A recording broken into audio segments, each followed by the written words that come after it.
یہاں فوت، مرنے اور زندہ ہونے کا لفظ اس لیے استعمال کیا گیا ہے کیونکہ نیند بھی موت کی طرح ہوتی ہے، اس لیے یہ کہا گیا ہے کہ میں تیرے ہی نام کے ساتھ مرتا ہوں اور زندہ ہوتا ہوں، یعنی سوتا ہوں اور جاگتا ہوں۔ امید ہے آپ میری بات سمجھ گئے ہوں گے۔ مزید بھی اس طرح کی ویڈیوز دیکھنے کے لیے چینل کو سبسکرائب کریں۔ اس ویڈیو میں آپ کو حضرت آدم اور حضرت حوا علیہ السلام کی دعا کے متعلق بتاؤں گا۔ یہ دعا انہوں نے کب مانگی؟ سب سے پہلے یہ سمجھ لیں، قرآن کریم کی سورہ اعراف میں یہ واقعہ بڑی تفصیل سے ہے۔ میں خلاصہ آپ کے سامنے پیش کر رہا ہوں جو میں نے مختلف آیات سے لیا ہے۔ اللہ تعالیٰ نے جب حضرت آدم اور ان کی اہلیہ کو جنت میں بھیجا تو فرمایا کہ سب کچھ کھا پی لو، بس ایک مخصوص درخت ہے، اس کے پاس نہیں جانا، اگر اس کے پاس گئے اور اس کو کھا لیا تو پھر تم ظالموں میں سے ہو جاؤ گے۔ اب شیطان کو اس بات کا پتہ تھا کہ اللہ تعالیٰ نے اس سے منع کیا ہے، تو شیطان نے ان دونوں کے سامنے اللہ کی قسمیں اٹھائی اور کہا میں قسم اٹھا کر کہتا ہوں کہ میں تمہارا خیر خواہ ہوں۔ اب میری بات توجہ سے سنو کہ اللہ تعالیٰ نے تمہیں اس درخت سے کیوں منع کیا ہے، باقی سب کی طرف اجازت ہے، اس سے کیوں منع کیا ہے؟ تو کہا اس درخت سے منع کرنے کی دو وجہ ہیں، ایک تو اس کا پھل کھاؤ گے تو تم فرشتے بن جاؤ گے، اور دوسرا یہ ہے کہ یا تمہیں ہمیشہ کی زندگی مل جائے گی۔ تو یہ دو خواہشیں انسان کے اندر اس کی فطرت میں ہیں۔ تو بار بار شیطان نے جب یہ وسوسہ ڈالا تو بالآخر وہ پھسل گئے اور وہ پھل کھا لیا۔ جوں ہی یہ پھل کھایا تو دونوں کی شرمگاہیں ظاہر ہوگی جو اس سے پہلے چھپی ہوتی تھی، ان پر جنت کا لباس تھا یا کوئی بھی خول تھا یا کوئی ایسی چیز تھی، اور شاید شیطان کا بھی مقصد یہی شرمگاہیں کھلوانا تھا۔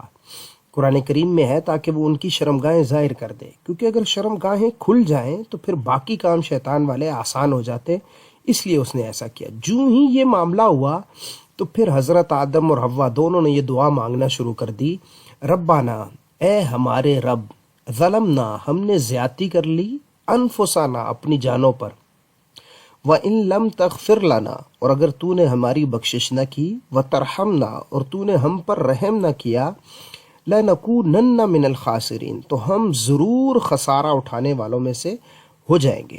اب یہ دعا بڑی بہترین ہے۔ اس دعا میں ہمارے لیے سبق یہ ہے کہ جب بھی کوئی غلطی ہو جائے تو ہم سب سے پہلے اس کا اعتراف کریں کہ یا اللہ میں تسلیم کرتا ہوں کہ مجھ سے یہ غلطی ہو گئی ہے، اور اگر تو نے مجھے معاف نہیں کیا تو میں برباد ہو جاؤں گا۔ مزید ویڈیوز کے لیے پلے لسٹ دیکھیں۔ دوستو، یہ دو کلمات نماز کے بہت بڑے رازوں میں سے ہیں۔ اکثر لوگ لیکن اسے نظر انداز کر دیتے ہیں اور اس کے معنی کو سمجھتے نہیں، پھر گلہ کرتے ہیں کہ ہمیں پریشانیاں ہیں، مصیبتیں ہیں، بیماریاں ہیں۔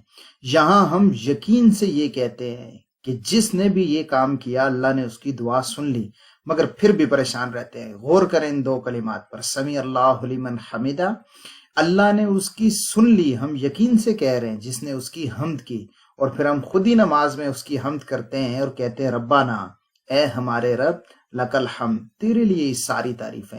آئندہ جب بھی نماز پڑھیں تو اس کے معنی پر غور کر کے نماز پڑھیں، آپ کو ضرور آئے گا۔ دوستو، یہ وہ دعا ہے جو نبی کریم علیہ السلام نے خود ایک صحابی کو تجویز کی تھی۔ ایک صحابی نے گزارش کی، صحیح مسلم میں ہے، کہ یا رسول اللہ، مجھے کوئی دعا تجویز کرے، میں اللہ سے کیا مانگوں؟ تو نبی کریم علیہ السلام نے فرمایا تم یہ دعا مانگو، اللہم اغفر لی، اے اللہ تو مجھے بخش دے، ورحمنی، اور تو مجھ پر رحم فرما، وعافینی، اور یا اللہ تو مجھے عافیت نصیب فرما، ورزقنی، اور تو مجھے رزق عطا فرما۔ حضور نے فرمایا اس میں دنیا اور آخرت کی ہر خیر جمع ہے۔ بخشش ہوگی تو آخرت سنور گی، رحم ہوگا تو مصیبتیں نہیں آئیں گی، عافیت ملے گی تو بیماریاں پریشانیاں نہیں آئیں گی، رزق ملے گا تو آسانیاں ملیں گی اور سکون سے انسان زندگی گزارے گا۔ تو اس دعا کو دوسروں تک بھی شیئر کریں۔ دوستو، جب آپ کے پاس کوئی سہارا نہ بچے اور آپ بالکل اکیلے ہو جائیں تو یہ دعا پڑھیں، ربی لا تذرنی فردن وانت خیر الوارثین۔ تو انشاءاللہ اللہ آپ کا ساتھی بن جائے گا۔ اس کا مطلب ہے میرے رب تو مجھے اکیلا نہیں چھوڑیو، اور بے شک تو ہی بہترین وارث ہے۔ دوستو، اس ویڈیو میں آپ کو اس دعا کا مطلب بتاؤں گا جو کفار سے مقابلے کے وقت پڑھی جاتی ہے۔ یہ دعا قرآن کریم کی سورہ بقرہ میں ہے اور آیت نمبر 250 ہے۔ اس دعا کا مطلب سن لیجئے، ربنا افرغ علینا صبرن، اے اللہ ہم پر صبر انڈھیل دے، یعنی ہمیں خوب زیادہ صبر دے، وثبت اقدامنا، اور ہمارے قدموں کو ثابت قدمی عطا فرما کہ ہم جم کر لڑ سکیں، ونصرنا اور تو ہماری مدد فرما علی القوم الکافرین کافر قوم کے خلاف۔ تو یہ دعا اپنے مسلمان بھائیوں کے لیے پڑھنی چاہیے، اور خود مسلمان بھائی جو کسی دشمن سے برسر پیکار ہوں انہیں بھی آیت پڑھنی چاہیے۔ آل عمران کی آیت نمبر 110، یہ آیت آپ کے سامنے بھی لکھی ہے۔ پہلے ہم اس کا لفظی ترجمہ دیکھ لیتے ہیں اور پھر اس کی مختصر سی تفسیر بھی دیکھ لیں گے۔ تو یہ آیت مبارکہ ہے کنتم خیر امت، کہ تم بہترین امت ہو، اخرجت جسے نکالا گیا ہے، للناس لوگوں کے لیے، تأمرون بالمعروف تم نیکی کا حکم دیتے ہو، وتنہون عن المنکر اور تم منکر سے روکتے ہو، وتؤمنون باللہ اور تم اللہ پر ایمان رکھتے ہو۔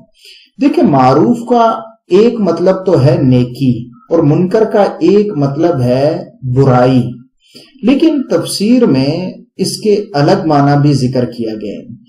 وہاں بتایا گیا ہے کہ معروف سے مراد توحید بھی ہے، یعنی تم توحید کا حکم دیتے ہو، اور منکر سے مراد ہے شرک، کہ تم شرک سے روکتے ہو اور اللہ پر ایمان رکھتے ہو، کیونکہ توحید کی دولت صرف اسی امت کے پاس ہے، باقی امتیں اس نعمت سے خالی ہیں۔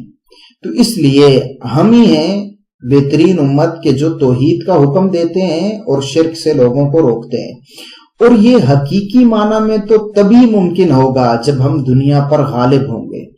اس لیے ہمیں ہر اس دعوت، ہر اس تحریک، ہر اس کتاب، ہر اس مقرر کا ساتھ دینا چاہیے جو دین کو غالب کرنے کی کوشش میں لگا ہوا ہے، کیونکہ جب دین غالب ہوگا تو ہم توحید کا حکم دے سکیں گے اور شرک سے روک سکیں گے۔ جب ہم خود ہی مغلوب ہیں تو ہم کیا کر سکتے ہیں؟ ایک معنی تو یہ ہو گیا۔ دوسرا معنی یہ ہے کہ تم نیکی کا حکم دیتے ہو اور برائی سے روکتے ہو، تو اس لیے ہم جب بھی کوئی برائی دیکھیں تو ہمیں اسے روکنے کی کوشش کرنی چاہیے، اور جب بھی لوگ لاپرواہی اور غفلت کا شکار ہو جائیں تو ہمیں نیکیوں کا حکم دینا چاہیے، کیونکہ یہ ہماری ذمہ داری ہے۔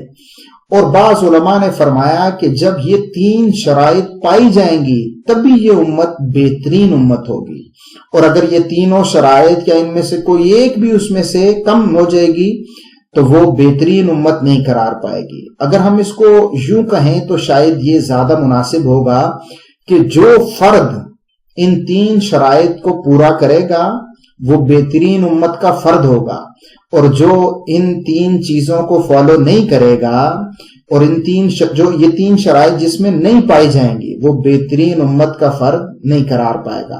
اس لیے ہمیں کوشش کرنا چاہیے کہ ہم یہ تینوں کام کریں، کامل اور سچے دل سے اللہ پر ایمان بھی لائیں، اور نیکی کا حکم بھی دیں اور برائی سے روکیں بھی، اور اس کا دوسری تفسیر کے اعتبار سے توحید کا حکم بھی دیں اور شرک سے لوگوں کو روکیں بھی۔ تو یہ تھا آج کا ہمارے درس قرآن، جس کی پہلی قسط تھی۔ آپ کو پسند آئی ہوگی، آپ اسے دوسرے دوستوں تک بھی پہنچا دیں۔ انشاءاللہ درس حدیث، سوال جواب اور اسلامی واقعات وہ چیزیں بھی ساتھ ساتھ چلتی رہیں گی، اور اللہ نے چاہا تو انشاءاللہ یہ زیادہ لوگوں تک پہنچیں گی۔ ملیں گے اگلی ویڈیو میں۔ السلام علیکم ورحمۃ اللہ وبرکاتہ۔ دوستو، آج میں آپ کو ایک ایسی دعا کے بارے میں بتاؤں گا کہ اگر وہ دعا آپ مسلسل اللہ تعالیٰ سے مانگتے رہیں گے تو انشاءاللہ آپ اللہ تعالیٰ کے شکر گزار بندے بھی بن جائیں گے، کثرت سے اس کا ذکر کرنے والے بھی بن جائیں گے، اور خوب عبادت گزار بھی بن جائیں گے۔ بس ایک شرط ہے، آپ نے جب بھی یہ دعا مانگنی ہے تو اس کے معنی پر غور کرنا ہے۔ اس حدیث کا ایک پس منظر ہے، اس دعا کا ایک پس منظر ہے، جس حدیث میں یہ آئی اس کا بھی ایک پس منظر ہے، اسے آپ سنیں، پھر آپ کو اس دعا کی اہمیت کا اندازہ ہوگا۔ ہم سب کہتے ہیں یا رسول اللہ ہم آپ سے محبت کرتے ہیں، صحابہ کرام بھی یہی کہا کرتے تھے کہ یا رسول اللہ صلی اللہ علیہ وسلم ہم آپ سے محبت کرتے ہیں، دل و جان سے محبت کرتے ہیں۔ یہ دعا بیان کرنے سے پہلے رسول اکرم صلی اللہ علیہ وسلم نے حضرت معاذ سے فرمایا، اے معاذ، اللہ کی قسم میں تم سے محبت کرتا ہوں، یہ جملہ ارشاد فرمایا، اور پھر اس کے بعد کہا، معاذ اب میں تمہیں وصیت کرتا ہوں کہ تم کسی بھی نماز کے بعد اس دعا کو ترک نہیں کرنا، یعنی جب بھی نماز پڑھو تو اس کے بعد یہ دعا مانگنا۔ وہ دعا کیا ہے یہ سنیں کہ اللہم، اے اللہ، اعنی، تو میری مدد فرما، علی ذکری کا، اپنے ذکر پر، و شکری کا، اپنے شکر پر، و حسن عبادتک، اور اپنی بہترین انداز میں آپ کی عبادت کر سکوں، اس پر میری مدد فرما۔ جب اللہ سے مسلسل اس کے ترجمے پر غور کر کے آپ یہ دعا مانگتے رہیں گے تو انشاءاللہ ایک وقت آئے گا کہ آپ اللہ کے شکر گزار بندے بھی بن جائیں گے، اس کے ذاکر بندے بھی بن جائیں گے اور بہترین عبادت کرنے والے بندے بھی بن جائیں گے۔ اللہ تعالی ہم سب کو یہ تینوں صفات عطا فرمائے کہ ہم اس کے کثرت سے ذکر کرنے والے بھی ہوں، اس کے شکر گزار بندے بھی ہوں اور اس کی خوب عبادت کرنے والے بھی ہوں۔ دوستو، حدیث شریف میں فرمایا گیا ہے کہ جب بھی تمہیں کوئی مشکل معاملہ پیش آئے تو یہ کلمات پڑھو، حسبنا اللہ و نعم الوکیل۔ اور حضرت ابراہیم علیہ السلام کو جب آگ میں ڈالا گیا تو وہ بھی یہی کلمات پڑھ رہے تھے۔ اسی طرح رسول اکرم صلی اللہ علیہ وسلم کو خبر دی گئی کہ کفار آپ کے حوالے سے ایک بہت بڑا لشکر جمع کر رہے ہیں اور پھر جلد حملہ کریں گے، تو رسول اکرم صلی اللہ علیہ وسلم نے بھی یہی کہا، حسبنا اللہ و نعم الوکیل۔ آج اس کا مطلب میں آپ کو بتاؤں گا، آپ اسے خود یاد کر لیں اور پھر دوسرے دوستوں تک بھی پہنچا دیں تاکہ وہ بھی اسے یاد کر کے اسے ہر مشکل گھڑی میں پڑھا کریں تاکہ ان کی مشکل آسان ہو جائے۔ تو دیکھیں، حسبنا اللہ اس کا مطلب ہے کہ ہمیں اللہ کافی ہے، ہمارے لیے اللہ کافی ہے، و نعم الوکیل، اور وہ بہترین کارساز ہے۔ تو اس لیے اللہ پر بھروسہ کرتے ہوئے جب بھی کوئی مشکل آئے تو اس کلمے کو پڑھیں، انشاءاللہ اس کلمے کا آپ کو ضرور فائدہ ہوگا۔ آج ہم قرآن کریم کی ایک اور آیت کو سمجھنے کی کوشش کریں گے۔ آج جس آیت کو ہم سمجھیں گے وہ آیت ہے ان اللہ یحب المحسنین۔ اس کا ترجمہ کیا ہے اسے دیکھیں، پھر اس کی وضاحت کی طرف چلتے ہیں۔ ان کا مطلب ہے بے شک، ان اللہ کا مطلب ہے بے شک اللہ، یحب کا مطلب ہے وہ پسند کرتا ہے، وہ محبت کرتا ہے، محسنین سے یعنی احسان کرنے والوں سے۔ احسان کسے کہتے ہیں یا محسن کسے کہتے ہیں؟ تو دیکھیں، محسن دو طرح کے ہوتے ہیں، ایک اللہ کے ساتھ احسان کرنے والا اور ایک مخلوق کے ساتھ احسان کرنے والا۔ اللہ کے ساتھ احسان کیا ہے؟ وہ یہ ہے کہ اللہ کی عبادت ایسے کی جائے کہ جیسے بندہ اللہ کو دیکھ رہا ہو، اور حدیث شریف میں آتا ہے کہ اگر تمہاری یہ کیفیت پیدا نہیں ہو سکتی تو پھر یہ کیفیت پیدا کرو کہ اللہ تمہیں دیکھ رہے، یعنی تم اللہ کو نہیں دیکھ پا رہے، اگر تمہاری یہ کیفیت نہیں بن پا رہی تو پھر یہ یقین رکھو کہ اللہ تمہیں دیکھ رہا ہے۔ تو جو ایسے عبادت کرے کہ یوں تصور کرے کہ جیسے اللہ اس کے سامنے ہے تو وہ محسن ہے۔ اور اسی طریقے سے دوسرا مخلوق کے ساتھ احسان کرنے والا، یعنی مخلوق کے لیے محسن کیا ہے کہ جو یوں سمجھے کہ اللہ میرے سامنے ہے اور اس کی موجودگی میں، اس کے سامنے میں کسی مخلوق کے ساتھ برتاؤ کر رہا ہوں۔ وہ پھر کیسے ظلم کرے گا، کیسے خیانت کرے گا، کیسے کسی کو دھوکہ دے گا، کیسے کسی کو نقصان پہنچائے گا، یا ماں باپ کے ساتھ کیسے کچھ برا کر سکے گا، جو مخلوق کے لیے محسن ہو۔ تو یاد رکھیں، مخلوق کے ساتھ احسان کرنے والا وہی بنے گا جو اللہ تعالیٰ کے ساتھ احسان کرنے والا ہے، اور جس کو یہ دونوں چیزیں نصیب ہو جائیں اس کے تو وارے نیارے ہیں۔ اللہ سے دعا کریں کہ اللہ تعالیٰ ہم سب کو اپنے محسن بندوں میں شامل فرمائے۔ بسم اللہ الرحمن الرحیم۔ ابن ابی دنیا رحمۃ اللہ علیہ نے اپنی کتاب میں لکھا ہے کہ حضرت علی رضی اللہ تعالیٰ عنہ کو جب ابن ملجم نے خنجر مارا تو حضرت علی رضی اللہ تعالیٰ عنہ نے یہ جملہ کہا، فزت ورب الکعبہ، جس کا مطلب یہ ہے کہ میں کعبہ کے رب کی قسم میں کامیاب ہو گیا۔ تو یہ جملہ موت کے وقت بولنا اور اس وقت جب کسی دشمن نے وار کر دیا ہے بولنا، یہ ثابت کرتا ہے کہ اہل ایمان جو ہوتے ہیں اگر انہیں شہادت کی موت نصیب ہو جائے تو وہ اس کو کامیابی شمار کرتے ہیں۔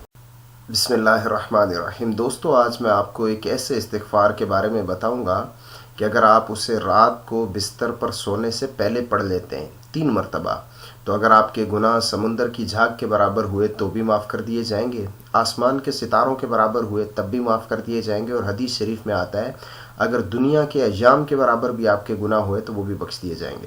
یہ استغفار آپ کے سامنے ہے، میں پڑھ کر بھی بتاتا ہوں اور اس کا مطلب بھی آپ کو سمجھاتا ہوں۔ پہلے اس کا مطلب سمجھ لیں، استغفر اللہ، میں معافی مانگتا ہوں اللہ تعالیٰ سے، الذی لا الہ الا ہوا، جس کے سوا کوئی عبادت کے لائق نہیں، الحی القیوم، جو زندہ ہے اور قائم ہے، واتوب الیہ، اور میں اسی کی بارگاہ میں توبہ کرتا ہوں۔ تو یہ ہے وہ استغفار، اسے خود بھی پڑھیں اور اپنے جاننے والوں تک بھی پہنچا دیں تاکہ وہ بھی یہ نیکی کر سکیں۔ اللہ تعالی ہم سب کو یہ درود، یہ استغفار روزانہ پڑھنے کی توفیق عطا فرمائے۔ السلام علیکم ورحمۃ اللہ۔ کیا آپ یہ چاہتے ہیں کہ آپ کے پاس مال و دولت کی فراوانی ہو اور آپ کی صحت ہمیشہ ٹھیک رہے، آپ کے جسم میں قوت ہو؟ اسی طریقے سے اللہ تعالیٰ آپ کو اولاد نرینہ بھی عطا کرے، آپ کی زمینوں کو زیادہ سیرابی ملے، آپ کی فصل اچھی ہو، اگر آپ یہ سب چیزیں چاہتے ہیں تو میں آپ کو ایک عمل ایسا بتاؤں گا، اگر آپ نے اس پر عمل کر لیا تو یقین مانیں کہ یہ چاروں چیزیں حاصل ہو جائیں گی۔ اور یہ بات میں کوئی پاس سے نہیں کر رہا کہ میری رائے ہے کہ ایسا ہو جائے گا، بلکہ اللہ تعالیٰ نے قرآن کریم میں ایک عمل ایسا ذکر کیا ہے اور اس کے ساتھ یہ ساری چیزیں بھی بتائی ہیں۔ وہ آیتیں میں آپ کے سامنے پیش کرتا ہوں، دیکھیں پہلی آیت یہ ہے، دوسری آیت یہ ہے، تیسری آیت یہ ہے اور چوتھی آیت یہ ہے۔ ان سب سے یہ پتہ چلتا ہے کہ اگر آپ استغفار کریں گے تو آپ کی زمینیں زیادہ سیراب ہوں گی، اللہ آپ کو مال بھی دے گا، بیٹے بھی دے گا، اور آپ کے اوپر عذاب اور اللہ کی آزمائشیں بھی نہیں آئیں گی۔ اس وجہ سے استغفار خود بھی کریں اور اپنے بچوں کو بھی کہیں، اپنے سے وابستہ لوگوں کو بھی کہیں کہ وہ استغفار کریں، اور اگر ہم قومی سطح پر استغفار کی مہم چلائیں تو ہمارا ملک بھی اوپر چلا جائے گا۔ آج میں آپ کو ایک ایسی دعا بتاؤں گا کہ اسے اگر غم، مصیبت اور پریشانی میں آپ پڑھیں گے تو انشاءاللہ آپ کی وہ پریشانی، آپ کی وہ مصیبت اور آپ کا وہ غم دور ہو جائے گا۔ تو چلیں دعا کی طرف چلتے ہیں۔ دعا یہ ہے، اللہم رحمتک ارجو، اے اللہ میں تیری رحمت کا امیدوار ہوں، میں تیری رحمت کی امید کرتا ہوں۔ فلا تکلنی الی نفسی طرفۃ عین، تو مجھے پلک جھپکنے کی مقدار کے برابر بھی اپنے نفس کے حوالے نہیں کر۔ وصلح لی شانی کلہ، اور تو میری تمام معاملات جو ہیں ان کو درست کر دے۔ لا الہ الا انت، بے شک تیرے سوا کوئی عبادت کے لائق نہیں ہے۔ اب یہ آخری جملہ جو ہے، وَأَصْلِحْ لی شانی کلہ، یعنی میرا ہر معاملہ سنوار دے، ہر معاملہ ٹھیک کر دے۔ تو جتنی بھی آپ کی پریشانیاں، مشکلات، مصیبتیں ہوں گی وہ یہ جملہ ادا کرنے سے انشاءاللہ دور ہو جائیں گی، اور اللہ تعالیٰ آپ کو اپنی رحمت کی آغوش میں لے لے گا۔ اور جب اللہ تعالیٰ کسی کو اپنی رحمت کی آغوش میں لے لے گا تو پھر اس کو کوئی پریشانی، کوئی غم، کوئی دکھ، کوئی تکلیف نہیں پہنچے گی۔ اللہ تعالیٰ ہم سب کو یہ دعا پڑھنے کی توفیق عطا فرمائے۔ بسم اللہ الرحمن الرحیم۔ آج میں آپ کو ایک ایسی دعا کا مطلب بتاؤں گا جو رسول اکرم صلی اللہ علیہ وسلم نماز میں پڑھا کرتے تھے۔ آپ بھی اسے درود شریف کے بعد اپنی نماز میں شامل کر سکتے ہیں۔ تو چلیں دعا کی طرف چلتے ہیں۔ دعا یہ ہے کہ اللہم انی اعوذ بک من عذاب القبر، کہ اے اللہ میں عذاب قبر سے تیری پناہ مانگتا ہوں، یعنی تو مجھے اس سے بچا اور اپنی پناہ میں لے لے کہ میں اس میں نہیں جا سکوں۔ وَأَعُوذُ بِكَ مِن فِتْنَةِ الْمَسِيحِ الدَّجَّالِ، اور اے اللہ میں تیری پناہ مانگتا ہوں مسیح دجال کے فتنے سے۔ وَأَعُوذُ بِكَ مِن فِتْنَةِ الْمَحْيَا وَفِتْنَةِ الْمَمَاتِ، میں زندگی اور موت کے فتنے سے تیری پناہ مانگتا ہوں۔ اللہم انی اعوذ بک من المعثم والمغرم، اے اللہ میں گناہوں سے اور قرض سے تیری پناہ مانگتا ہوں۔ تو آپ بھی اس کو اپنی نماز میں شامل کر لیں درود شریف کے بعد، اور ان چیزوں سے پناہ مانگا کریں جس سے رسول اکرم صلی اللہ علیہ وسلم نے پناہ مانگی۔ اللہ تعالی ہم سب کو عمل کرنے کی توفیق عطا فرمائے۔ میں انشاءاللہ پھر کسی نئی دعا یا کسی نئی اسلامی ویڈیو کے ساتھ آپ کی خدمت میں حاضر ہوں گا۔ السلام علیکم ورحمۃ اللہ۔ بسم اللہ الرحمن الرحیم۔ دوستو، ہم جب بھی کسی کے پاس کوئی اچھی چیز دیکھیں تو ہمیں اس کے ساتھ کہہ دینا چاہیے کہ اللہ تعالیٰ اس میں برکت دے، تاکہ اس کو نظر نہیں لگے ہماری۔ تو آج ایسے ہی کچھ الفاظ بتاؤں گا جو آپ بول سکتے ہیں اور عموماً بولے بھی جاتے ہیں، لیکن لوگوں کو اس کا مطلب نہیں پتہ ہوتا۔ تو سب سے پہلے ہے اللہم بارک کا مطلب کیا ہوتا ہے؟ تو اللہم بارک کا مطلب ہوتا ہے اللہ برکت دے۔ آگے ہم ذکر نہیں کرتے کہ کسے برکت دے، مختلف طرح کے الفاظ آگے ذکر کیے جاتے ہیں، وہ میں آپ کو بتا رہا ہوں۔ جس طرح اللہم بارک لنا، اے اللہ ہم میں برکت دے، یعنی ہماری اس چیز میں برکت دے، یا ہمارے جو آل اولاد ہے اس میں برکت دے تو لنا کہیں گے۔ اور اگر ہم نے کہنا ہے اللہم بارک فیہ، یا اللہ اس چیز میں برکت دے، جو بھی مذکر چیز ہے اس کے لیے یہ کہہ دیں گے۔ کبھی ہم کہتے ہیں کہ یا اللہ یہ جو سامنے بندہ ہے اس میں برکت دے، تو ہم کہتے ہیں اللہم بارک، کہ اللہ تو برکت نازل فرما فی کا، تیرے اندر جو سامنے ہے، ٹھیک ہے۔ اور پھر اسی طریقے سے اب ہم اپنے لیے بھی دعا کر سکتے ہیں اللہم بارک لی، یعنی میرے لیے برکت نازل فرما، لیکن یہاں بھی لنا کہنا زیادہ بہتر ہے کہ اللہ ہمارے لیے برکت نازل فرما۔ اور اللہم بارک لہو کہیں گے تو اے اللہ اس مرد کے لیے برکت نازل فرما، اور اللہم بارک لہا تو اس کا مطلب ہے اللہ اس عورت کے لیے برکت نازل فرما۔ تو جب بھی کسی کے پاس کوئی اچھی چیز دیکھیں تو اسے برکت کی دعا دیں، اور یہ نہیں گھبرائیں کہ اسے برکت کی دعا ملے گی تو ہمیں کیا فائدہ ہوگا۔ فرشتے سیم آپ کے لیے بھی یہی دعا کریں گے کہ اللہ اسے بھی برکت دے۔ تو فرشتوں کی دعا جب آپ کے لیے ہو جائے گی تو یقیناً آپ زیادہ فائدے میں رہیں گے۔ اللہ تعالیٰ سے دعا ہے کہ ہم سب کو عمل کرنے کی توفیق عطا فرمائے۔ دوستو، سورہ اخلاص میں فقط 4 آیات ہیں، لیکن ان کو پڑھنے کا ثواب قرآن کے 1/3 کے برابر ہے، یعنی تیسرے حصے کے برابر ہے۔ آخر اس کی کیا وجہ ہے؟ شاید اس میں اتنے خاص مضامین بیان کیے گئے ہیں جو قرآن کے تیسرے حصے میں بیان ہوئے ہیں، مختصر انداز میں اسے یہاں بیان کر دیا گیا ہے۔ اس ویڈیو میں آپ کو بتاتا ہوں کہ اللہ تعالیٰ ان 4 آیتوں سے ہمیں کیا کیا سمجھانا چاہ رہے ہیں۔ تو دیکھیں، بسم اللہ الرحمن الرحیم۔ سب سے پہلی آیت ہے قل هو اللہ احد۔ اس میں اللہ تعالیٰ ہمیں یہ بتا رہے ہیں کہ اللہ ایک ہے، وہ ذات کے اعتبار سے بھی یکتا ہے اور اپنی خاص صفات کے اعتبار سے بھی یکتا ہے، اور تم نے یہی عقیدہ رکھنا ہے کہ وہ ذاتی اعتبار سے بھی یکتا ہے اور کچھ خاص صفات ہیں جو اس کے ساتھ خاص ہیں، وہ ان میں بھی یکتا ہے۔ اس کے بعد ہے اللہ الصمد۔ صمد اسے کہتے ہیں جو کسی کا محتاج نہ ہو اور سب اس کے محتاج ہوں۔ یعنی اس آیت سے اللہ تعالیٰ ہمیں یہ عقیدہ سکھا رہے ہیں کہ جیسے دنیا کے بادشاہوں کو لشکروں کی ضرورت ہوتی ہے اپنی سلطنت کو قائم رکھنے کے لیے، یا بہت سے معاہدے کرنے پڑتے ہیں، تو اللہ کو ایسا کچھ نہیں کرنا پڑتا۔ اگرچہ اس کے پاس لشکر ایسے موجود ہیں، فرشتے، کہ جن سے دنیا کی کوئی طاقت نہیں ٹکرا سکتی، لیکن وہ سب فرشتے اور اس کے لشکر اور اس کی فوجیں، وہ بھی خود اس کی محتاج ہیں، وہ کسی کا محتاج نہیں ہے۔ تیسری آیت جو ہے لم یلد ولم یولد، اس سے ہمیں 3 باتیں بتانا مقصود تھا۔ ایک تو یہ کہ اللہ کا کوئی بیٹا نہیں ہے۔ اگر کوئی کہے کہ حضرت عیسیٰ اللہ کے بیٹے ہیں تو غلط کہہ رہا ہے، کوئی کہے حضرت عزیر اللہ کے بیٹے ہیں تو وہ بھی غلط کہہ رہا ہے۔ اسی طریقے سے یہ بھی بتایا جا رہا ہے اس آیت سے کہ اللہ کا کوئی والد بھی نہیں ہے۔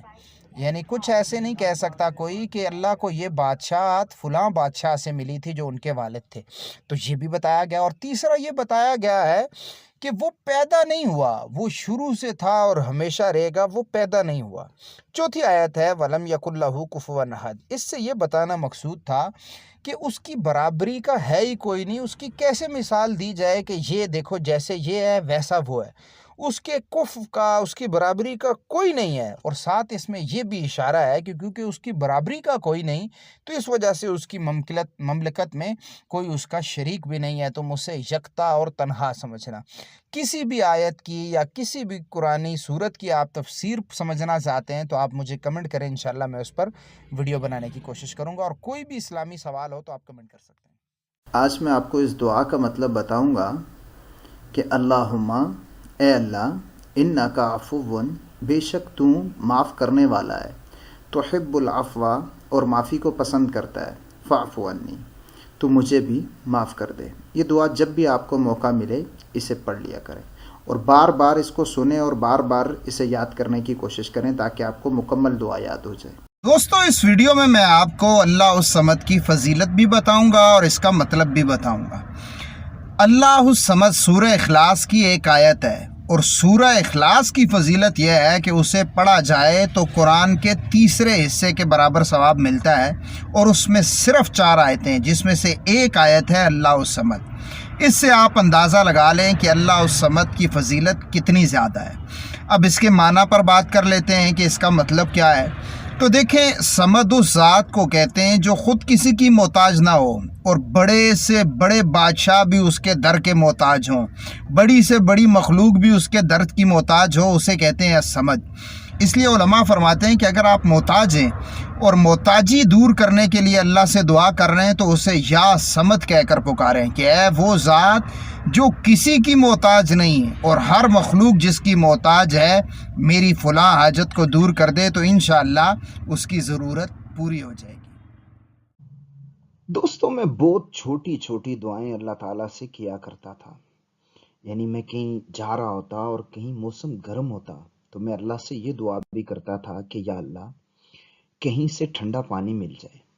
حتیٰ کہ میں کوئی چیز خریدنے جاتا تھا تو اس وقت بھی یہ دعا کرتا تھا۔ یعنی جیسے میں گاڑی خریدنے جاتا تو میں دعا کرتا جاتا، یا اللہ کوئی اچھی سی گاڑی مل جائے، اور جو گاڑی میرے لیے اچھی ہو وہاں میرا دل مطمئن ہو جائے، اور جو نہ اچھی ہو وہاں کوئی ایسی بات ہو جائے کہ جس کو میں پسند نہ کرتا ہوں۔ تو یقین مانیں کہ مجھے ہر گاڑی کم پیسوں میں ملی، اور جب میں نے اس کو فروخت کیا تو تقریباً اکثر گاڑیوں نے مجھے فائدہ دیا، اور لوگ حیران ہوتے تھے اور لوگ سمجھتے تھے کہ شاید یہ بہت تجربہ کار آدمی ہے، اور مجھ سے پوچھتے تھے کہ بھائی آپ کیا کیا چیزیں دیکھتے ہو اور گاڑیاں لے آتے ہو اتنے کم پیسوں میں؟ تو میں دل ہی دل میں کہتا کہ بھائی میں تو دعائیں کر کے لے کے آتا ہوں، یہ میرا کوئی ایکسپیرینس نہیں، میں تو بالکل نیا آدمی تھا۔ جو مجھے پہلی گاڑی ملی جس ریٹ میں ملی وہ بھی حیران کن تھی۔ تو اس کے پیچھے یہی فارمولہ تھا جو میں آپ کو بتا رہا ہوں۔ دوستو، اسی طریقے سے جب میں دعائیں کرتا تھا تو میرے ذہن میں ایک خدشہ آتا تھا کہ کیا یہ طریقہ ٹھیک ہے یا غلط ہے، کیونکہ کسی فقہ کی کتاب میں غالباً یہ عبارت ہے کہ جو چیزیں اللہ سے مانگی جا سکتی ہیں، جو لوگوں سے مانگی جا سکتی ہیں، وہ اللہ سے نہیں مانگنی چاہیے۔ غالباً اس میں ایگزیکٹ یہ جملہ تھا کہ یا اللہ میری شادی کروا دے، تو وہ غالباً نماز کے بارے میں تھے کہ نماز کے اندر یہ دعا نہیں کر سکتے۔ لیکن دوستو میں آپ کو حدیث شریف سناتا ہوں، ایک صحابی کا، آپ وہ صحابی کی حدیث سنیں۔ حضرت ابن عمر رضی اللہ تعالیٰ عنہ فرماتے ہیں کہ میں ہر معاملے میں اللہ سے دعا کرتا تھا، حتیٰ کہ جب میں کسی سواری پر بیٹھا ہوتا اور چل رہا ہوتا تو میں یہ بھی دعا کرتا تھا کہ یا اللہ میری اس سواری کو تیز چلا دے۔ تو دوستو اس سے پتہ چلا کہ ہر چھوٹی چھوٹی چیز کی دعا بھی آپ اللہ سے کر سکتے ہیں۔ اس حدیث کی وضاحت سنیں۔ دیکھیں ان کے پاس تھی سواری، یا گدھا ہوگا یا گھوڑا ہوگا یا اونٹ ہوگا یا خچر ہوگا، آپ یہی والی دعا پرانی بائک اور پرانی گاڑی کے لیے بھی کر سکتے ہیں۔ اب سوال یہ پیدا ہوتا ہے کہ اگر ہم یہ کریں گے تو فائدہ کیا ہوگا؟ دیکھیں جہاں دیگر اس کے فائدے ہوں گے وہاں ایک بہت بڑا فائدہ یہ بھی ہوگا کہ اس سے آپ کو عبادت کا ثواب ملتا رہے گا، کیونکہ دعا خود ایک عبادت ہے بلکہ عبادتوں کا نچوڑ اور مغز ہے۔ اور یہ بھی ذہن میں رکھیں کہ اگر اللہ تعالیٰ نے آپ کو کوئی پرانی چیز دی ہوئی ہے جو صرف دعاؤں سے چلتی ہے تو سمجھیں کہ اللہ آپ کی دعائیں سننا چاہتا ہے۔ دعاؤں میں یاد رکھیے گا، ملیں گے اگلی ویڈیو میں۔ اگر آپ پریشان ہیں یا مصیبت میں ہیں یا آپ پر کوئی دنیاوی بلا نازل ہوئی ہے تو آپ بالکل صحیح ویڈیو پر آئے ہیں۔ میں آپ کو آج ایک ایسا خزانہ بتاؤں گا جو آپ کی تمام پریشانیوں کو دور کر دے گا، جو آپ کو مصیبتوں سے باہر نکال دے گا۔ یہ کوئی لمبا چوڑا وظیفہ نہیں ہے بلکہ ایک مختصر سی دعا ہے۔ آپ نے اسے تمام نمازوں کے بعد پڑھنا ہے، پوری توجہ کے ساتھ پڑھنا ہے اور اس کے معنی پر غور کرتے رہنا ہے۔ انشاءاللہ چند ہی دنوں میں آپ کو فرق نظر آنے لگے گا۔ یہ ہے وہ خزانہ۔ جانتے ہیں یہ دعا سب سے پہلے کس نے اور کب مانگی تھی؟ حضرت یونس علیہ السلام اللہ کے ایک برگزیدہ پیغمبر تھے۔ ان سے ایک کوتاہی ہو گئی۔ وہ کوتاہی کیا تھی کہ وہ غصے میں اللہ سے اجازت لیے بغیر ہی چلے گئے، تو اللہ تعالیٰ نے انہیں مچھلی کے پیٹ میں قید کر دیا۔ انہیں جب احساس ہوا کہ مجھ سے غلطی ہو گئی تو انہوں نے یہ کلمات کہے، لا الہ الا انت سبحانک انی کنت من الظالمین۔ اے اللہ بے شک تیرے سوا کوئی عبادت کے لائق نہیں ہے اور تو پاک ہے اور بے شک میں ہی ظالموں میں تھا۔ اس دعا میں اللہ کی حمد بھی ہے، اس کی پاکیزگی کا ذکر بھی ہے اور اپنی ندامت اور شرمندگی کا ذکر بھی ہے۔ اس لیے اس دعا کو آپ بطور ذکر اور توبہ کرنے کے لیے بھی پڑھ سکتے ہیں۔ اگر آپ یہ جاننا چاہتے ہیں کہ دعا کس کس عمل کے بعد قبول ہوتی ہے تو ہماری یہ ویڈیو دیکھیں۔ ہم پر جب بھی کوئی مشکل آتی ہے نا تو شیطان ہمیں ایک دھوکہ دیتا ہے، اور وہ دھوکہ یہ ہوتا ہے کہ بس اب تو تیری یہ مشکل کبھی ختم نہیں ہوگی، اب اللہ نے بھی تیرا ساتھ چھوڑ دیا ہے، تیری دعا بھی تو دیکھ قبول نہیں ہوتی، اب تیرے پاس اس سے نکلنے کا کوئی ذریعہ نہیں ہے، تو 1000 بار کوششیں کر چکا ہے لیکن تیرا کچھ نہیں بنا، دیکھ اب تیری مقدر میں یہی لکھ دیا گیا ہے۔ شیطان اس طرح کے بے شمار وسوسے آپ کے دل میں ڈالتا ہے۔ جب بھی شیطان ایسے وسوسے آپ کو دلائے، آپ نے اس آیت کو اپنے سامنے رکھنا ہے۔ وہ آیت کیا ہے کہ اِنَّ مَعَ الْعُسْرِ یُسْرًا۔ اس کا مطلب یہ نہیں ہے کہ تنگی کے بعد آسانی ہے، یعنی مشکل کے بعد آسانی ہے، اس کا یہ ترجمہ نہیں ہے، بلکہ اس کا ترجمہ کیا ہے، غور سے سنیں۔ اِنَّ کا مطلب بے شک، مَعَ کا مطلب ساتھ، عسر کا مطلب مشکل اور یسر کا مطلب آسان۔ یعنی اس آیت کا مفہوم یہ ہے کہ بے شک مشکل کے ساتھ ہی آسانی ہے، یعنی جو ہی آپ کے مقدر میں مشکل آئی تو سمجھیں آسانی بھی لکھ دی گئی ہے، اسی کے ساتھ ہے، بس وہ آئے گی تھوڑی ٹائم سے۔ اب بات کر لیتے ہیں کہ آخر اللہ تعالیٰ یہ مشکلات دیتا ہی کیوں ہے؟ دیکھیں صاف سی بات ہے کہ ہم اللہ سے غافل ہو جاتے ہیں، اللہ سے دور ہو جاتے ہیں، اور اللہ تعالیٰ ہمیں بہت سے سگنل دیتا ہے کہ میری طرف آؤ، میرے سامنے جھکو کہ تمہاری آخرت خراب ہو رہی ہے، اور ہم اللہ تعالیٰ کی بات کو سمجھ نہیں رہے ہوتے. پھر اللہ کوئی مشکل ڈالتا ہے، کوئی مصیبت ڈالتا ہے، کوئی پریشانی ڈالتا ہے، اور ہمارے سجدے لمبے ہو جاتے ہیں، ہماری دعائیں لمبی ہو جاتی ہیں، اور ہم راتوں کو اٹھ کر رونے لگ جاتے ہیں اور پریشانیوں میں بار بار اللہ کو پکارنے لگ جاتے ہیں. تو اس سے ہماری آخرت اچھی ہو جاتی ہے، اور پھر اللہ تھوڑے عرصے بعد اس مشکل کو بھی ہٹا دیتا ہے اور دوبارہ سے ہمیں آسانیاں دے دیتا ہے. اور یاد رکھیں کہ آپ کے اگر سر میں درد ہوتا ہے، کانٹا چبھتا ہے آپ کو، یا اس سے بھی کوئی چھوٹی تکلیف ہوتی ہے، تو اس پر بھی آپ کے گناہ معاف ہوتے ہیں اور آپ کے درجات بلند ہوتے ہیں. اس لیے مشکلات کو بھی برا نہ کہیں، لیکن اللہ سے مشکلات مانگے نہیں، بلکہ ہمیشہ اللہ سے آسانیاں مانگے اور عافیت مانگے. اور جب کوئی مشکل آئے، پریشانی آئے، تو اس آیت کے معا کے لفظ پر ضرور غور کریں کہ بے شک مشکل کے ساتھ ہی آسانی اللہ کی طرف سے لکھ دی گئی ہے. دوستو، آج میں آپ کو ایک ایسی دعا کے بارے میں بتاؤں گا کہ اگر وہ دعا آپ مسلسل اللہ تعالیٰ سے مانگتے رہیں گے تو انشاءاللہ آپ اللہ تعالیٰ کے شکر گزار بندے بھی بن جائیں گے، کثرت سے اس کا ذکر کرنے والے بھی بن جائیں گے، اور خوب عبادت گزار بھی بن جائیں گے. بس ایک شرط ہے، آپ نے جب بھی یہ دعا مانگنی ہے تو اس کے معنی پر غور کرنا ہے.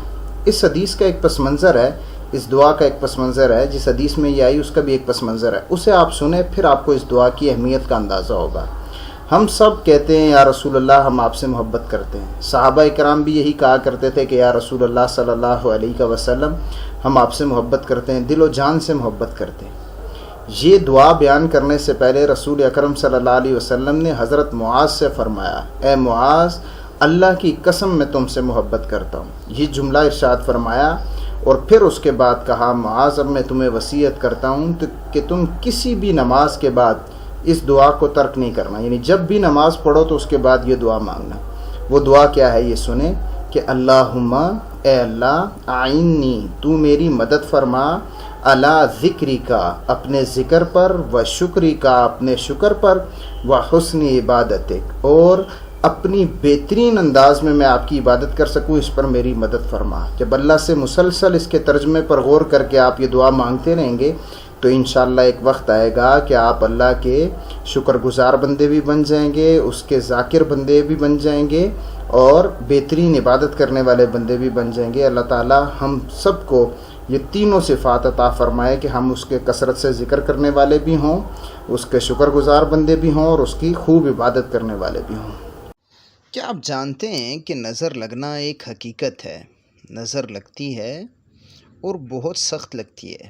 یہ صرف بچوں کو ہی نہیں بلکہ بڑوں کو بھی لگتی ہے. کبھی گاڑی خراب ہو جاتی ہے، کبھی کاروبار بند، کبھی بچہ بیمار، تو کبھی عقل بند ہو جاتی ہے. یہ سب کچھ بعض اوقات نظر بد کی وجہ سے ہوتا ہے. آپ نے بھی محسوس کیا ہوگا کہ اچانک سب کچھ بگڑ جاتا ہے. آپ چیک کراتے ہیں تو نہ کچھ رپورٹ میں آتا ہے اور نہ کوئی خاص وجہ ہوتی ہے. آپ پریشان ہو جاتے ہیں کہ یہ کیا ہے، لیکن دل میں ایسا لگ رہا ہوتا ہے کہ یار کچھ الگ ہے جو نظر نہیں آ رہا. بس اسی طرح کے جب حالات ہوں تو سمجھیں کہ یہ نظر بد ہے. اور یاد رکھیں کہ نبی کریم صلی اللہ علیہ وسلم نے اس کے بارے میں یہ فرمایا ہوا ہے کہ نظر لگنا برحق ہے. آج میں آپ کو ایک دعا بتاؤں گا، اگر وہ آپ پڑھیں گے تو آپ سمجھیں کہ اس سے بچ جائیں گے بہت حد تک. لیکن یہ ہے کہ آپ نے اس کے معنی پر غور کر کے اسے پڑھنا ہے. رسول اکرم صلی اللہ علیہ وسلم نے فرمایا، وہ دعا یہ ہے، ابھی آپ کی اسکرین پر بھی سامنے نظر آ رہی ہوگی، اعوذ بکلمات اللہ التامات من شر ما خلق، جس کا ترجمہ یہ ہوتا ہے کہ اے اللہ، میں تیرے کامل کلمات کے ساتھ تیری پناہ مانگتا ہوں ہر اس چیز کے شر سے جو تو نے پیدا کی ہے. تو یہ ترجمہ ذہن میں رکھیں گے اور پھر صبح شام اسے 3 بار پڑھیں گے.